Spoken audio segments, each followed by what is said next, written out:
आज मैं आपको समास के बारे में पढ़ा रहा हूँ। समास के बारे में आप जैसे कि जानते हैं, सबसे पहले हम ये जानें कि समास का परिभाषा क्या है। समास के बारे में परिभाषा कोई बता सकेंगे? समास आप लोग जानते हैं? समास किसे कहते हैं आप लोग जानते हैं? कोई परिभाषा जानते हैं इधर? नहीं। हम आपको बताते हैं समास के लिए पहले संस्कृत में परिभाषाएं जो होती है उसके बारे में हम आपको बताते हैं। उसके लिए 3 परिभाषा है। पहला परिभाषा है समसमान समास।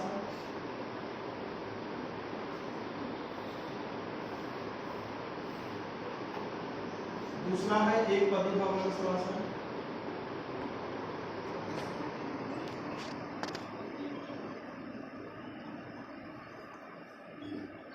और तीसरा है सम एवं अनेकेशम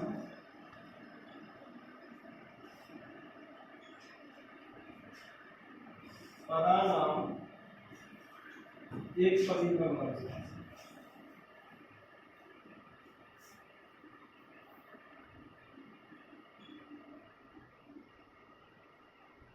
चलिए सब लोग पढ़ लीजिए एक बार। बोलिए सम सनम समासा,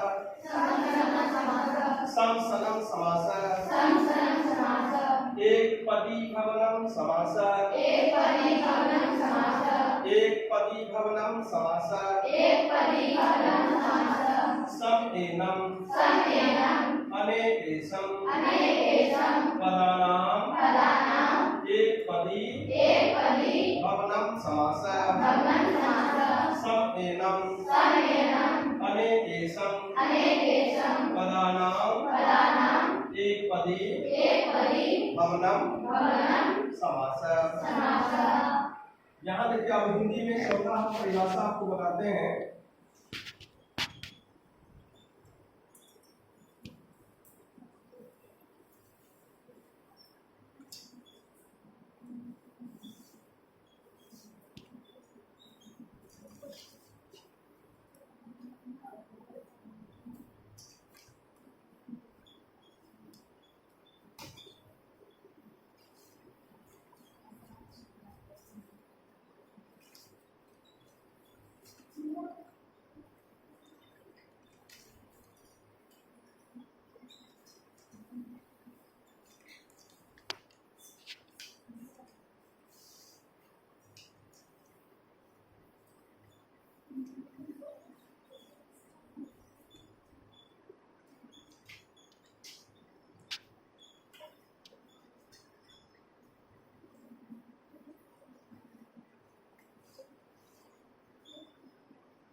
देखिए हिंदी में क्या है, जब 2 या 2 से अधिक पद अपने विभक्तियों को छोड़कर एक पद हो जाए उसे हम समास कहते हैं। विभक्ति किसको कहते जाते हैं? विभक्ति हम उसको कहते हैं जैसे कि कर्ता ने कर्म को करण से, संप्रदान के लिए आपादान से, संबंध का के अधिकरण में के पर संबोधन हे अरे कहो अजी हे, इस तरह का शब्द जो आता है तो ये जो है होता है अपना विभक्ति। अर्थात देखिए इसका उदाहरण है कि राज्य है पुरुषा, राजा का पुरुष। तो देखिए का राज्य पुरुष, तो का क्या है? ये विभक्ति। ये का को छोड़ के जब राजा और पुरुष दोनों आपस में मिल जाएगा तो हम क्या करेंगे? उसको समास करेंगे। समझ गए? किसी को कोई दिक्कत? अब क्या होता है, जब 2 या 2 से अधिक, मतलब ये क्या होगा, 2 भी हो सकता है और 2 से अधिक भी हो सकता है, तो उसे हम क्या कहते हैं? समास करते हैं। समास के लिए कौन सा क्लियर हो गया? जब 2 या 2 से अधिक पद, यहाँ शब्द का प्रयोग नहीं होता है। यहाँ देखिए शब्द और पद में अंतर होता है। शब्द जो होता है वह स्वतंत्र होता है, पद जो होता है वह वाक्य में प्रयोग, जब कोई भी शब्द जब वाक्य में प्रयोग हो जाता है उसको हम पद कहते हैं। तो हमारा जितना भी समासिक शब्द रहेगा, समास में जितने भी आएंगे शब्द, वो शब्द नहीं पद के रूप में होंगे। कोई न कोई वाक्य के रूप में होंगे, जैसे राजा का पुरुष, ठीक है। तो ये एक पद में एक वाक्य के रूप में वाक्यांश है। तो वाक्यांश में क्या होता है, वहां शब्द नहीं होता, हर एक शब्द पद का होता है, इसीलिए यहाँ शब्द नहीं दिया है, यहाँ क्या दिया है, पद दिया है। समझ गए, पद और शब्द में अंतर यही होता है। कहता है जब दो या दो से अधिक पद अपने विभक्तियों को छोड़कर एक पद हो जाए तो उसे हम समास करते हैं। कॉन्सेप्ट क्लियर है, किसी को दिक्कत नहीं। समास कितने होते हैं, 6 होते हैं। अब वही भाव तत्पुरुष, द्वंद्व, द्विगु, कर्मधारय और बहुव्रीहि आप लोग अपने कॉपी में नोट कर। हम लोग आप जैसे कि जान रहे हैं समसनम समासः, एक पदी भवनम समासः, सम एनम अनेकेशम पदानाम एक पदी भवनम समासः। हिंदी में एक परिभाषा है, जब दो या दो से अधिक पद अपने विभक्तियों को छोड़कर एक पद हो जाए उसे हम समास करते हैं, जैसे राज्ञ पुरुष, राजपुरुष, ठीक है। इसको निकालते हैं।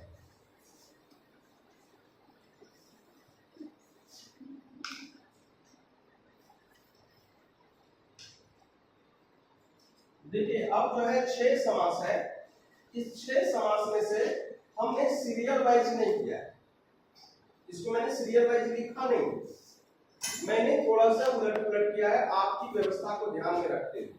आपको ध्यान में से देखना है। देखिए ये क्या है,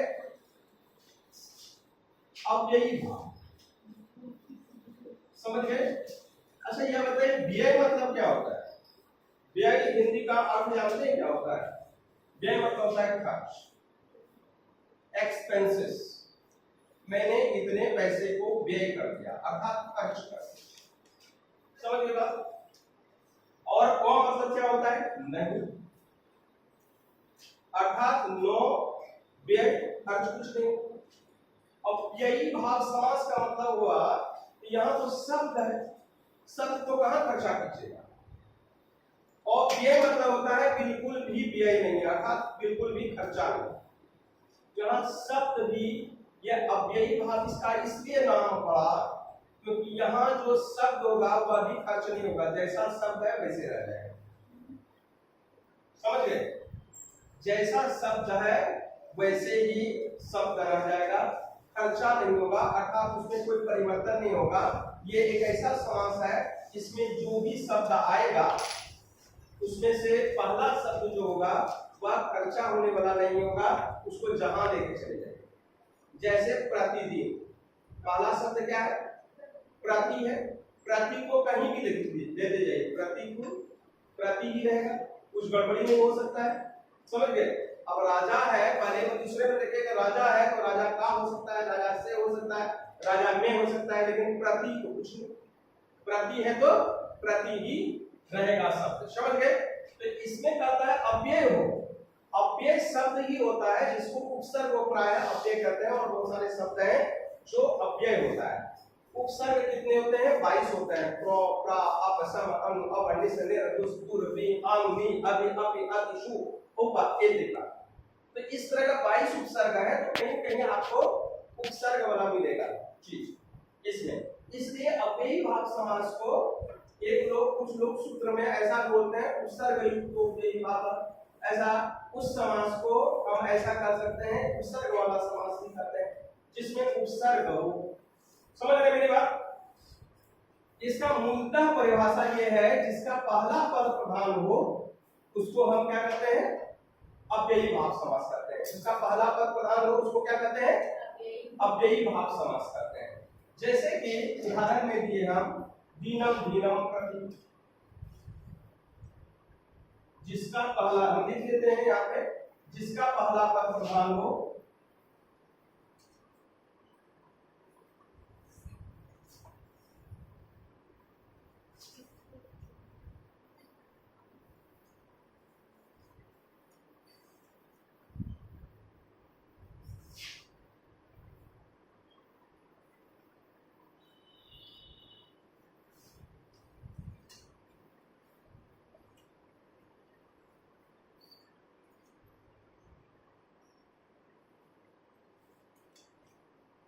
प्रतिदिन, ठीक है। दीनम दीनम प्रति, जिसका पहला पद प्रधान होगा उसे क्या कहेंगे, अव्ययी भाव समास कहेंगे। अब देखिए तत्पुरुष। तत्पुरुष का परिभाषा क्या है? जिसका दूसरा पद प्रधान होगा। इसका क्या है? पहला पद प्रधान है। तत्पुरुष का क्या होगा? जिसका दूसरा पद प्रधान हो उसको क्या कहेंगे? तत्पुरुष समास कहेंगे। दूसरा पद को हम उत्तर पद भी कहते हैं, बाद वाला पद भी कहते हैं। ठीक है, तो जिसका दूसरा पद प्रधान होगा उसको क्या कहेंगे? तत्पुरुष समास करेंगे।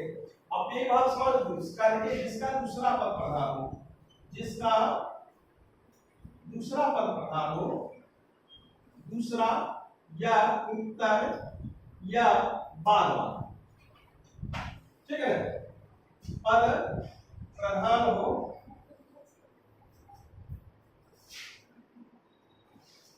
उसे तत्पुरुष समास करते हैं।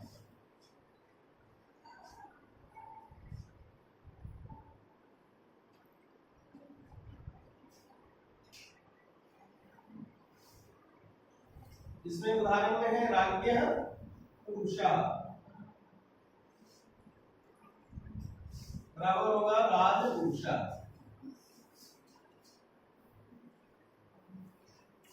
तो जिसका दूसरा पद प्रधान हो या उत्तर पद प्रधान हो या बाद वाला पद प्रधान हो उसको क्या कहेंगे? तत्पुरुष समास कहेंगे। अब तत्पुरुष समास में से आपको जब पहचानने का नियम हो, जैसे अव्ययी भाव समास में आप पहचानेंगे क्या क्या होगा? उपसर्ग होगा। अब इसको जब पहचानना हो तो आप देखिएगा क्या तत्पुरुष समास को जब पहचानने हो तो उसका अर्थ दे जाइए। सबसे पहले अर्थ में देखिएगा कर्ता ने, कर्म को करण से, संप्रदान के लिए, आपादान से, ये सब आपको कहीं न कहीं आपको मिलेगा। जैसे राज्ञा पुरुषा, तो राजा का पुरुष, राजपुत्र, राजपूत, राजपुत्र शब्द जो है क्या? राजा का बेटा, तो आया, समझ गए?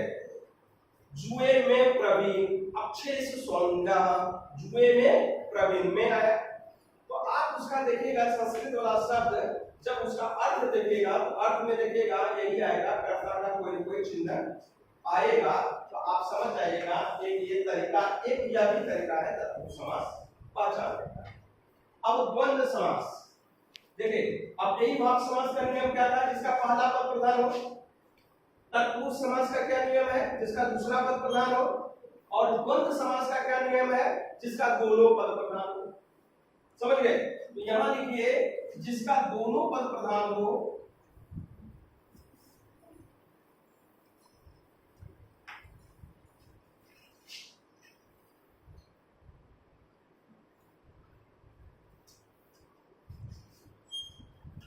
उसे द्वंद्व समास कहते हैं।